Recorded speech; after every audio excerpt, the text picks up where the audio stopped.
So what's up mga DJ? So paano nga ba mag-assemble ng speakon, yung terminal doon sa ating speaker box. So yan.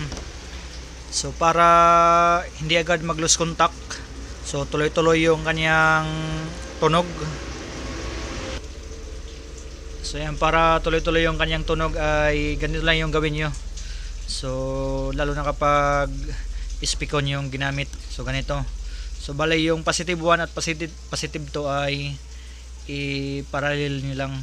So parallel. Ganon din yung negative 1 and negative 2. Parallel din. Yan. Para hindi madaling mag-lose contact. Kasi madaling mag-lose contact kapag ganitong mga klaseng mga speakon. Ayan. So parallel connection.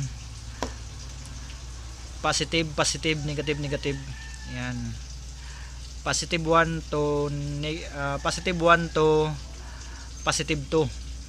I-connect niyo din negative 1 to negative 2. Yan, speakon. So yan. Bali 8 piraso to in-assemble natin. So nandun sa 4 pieces na mid-high. And then tong W box kasi walang speakon yung ibang W box. So dito lagyan natin to.